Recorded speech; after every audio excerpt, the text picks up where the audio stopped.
আপনি আপনার স্ত্রীর কাছে বসে আছেন, একটা ফুরফুরে মনে, আনন্দ চিত্তে স্ত্রীর সাথে আলাপ করছেন, তার সাথে আপনি ভাব আদান প্রদান করছেন, আল্লাহর আরশ পর্যন্ত খুশি হয়ে যায়। সুবহানাল্লাহ, আল্লাহর আরশ পর্যন্ত খুশি হয়ে যায়। যতক্ষণ পর্যন্ত আপনি এইভাবে আপনার স্ত্রীর সাথে কথা বলতে থাকেন, স্ত্রীর কাছে বসা থাকেন, আপনার আমলনামার মধ্যে সওয়াব লিখতে থাকে। রাসূল পাক সাল্লাল্লাহু আলাইহি সাল্লাম এই কথা বলার পর এক সাহাবী বললেন, ইয়া রাসূলুল্লাহ, স্ত্রীর সাথে একসাথে শুবো, একসাথে ঘুমাবো, একসাথে খাবো, একসাথে তাকে আদর করব, এটা কি সওয়াবের কাজ হতে পারে? রাসূল পাক সাল্লাল্লাহু আলাইহি সাল্লাম বললেন, আচ্ছা তোমার স্ত্রীকে না নিয়ে তুমি যদি আরেকজন স্ত্রীর কাছে বসে থাকো, আছে কি না?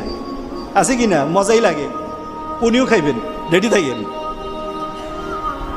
তুমি অন্য কোন স্ত্রীর পাশে বসে বসে ফিস ফিস ফিস ফিস করলা, মজাই লাগবে, তবে মনে রেখে দিও তোমার আমলনামার মধ্যে জিনার গুনাহ লেখা হবে। তুমি যতক্ষণ তোমার স্ত্রীর কাছে বসা থাকবে, জান্নাতের দরজাগুলি তোমার জন্য খোলা আরম্ভ হয়ে যাবে।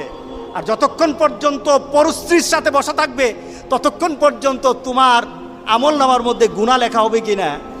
সাহাবায়ে কেরাম বলেন, ইয়া রাসূলুল্লাহ, অন্য স্ত্রীর সাথে বসলে তো গুনাহ তো হবেই, তাহলে তার উল্টাটা তোমার হালাল বউর সাথে বসলে, তোমার হালাল যাকে হালাল করেছো তার সাথে বসলে সওয়াব হয়ে যাবে। সুবহানাল্লাহ, সুবহানাল্লাহ।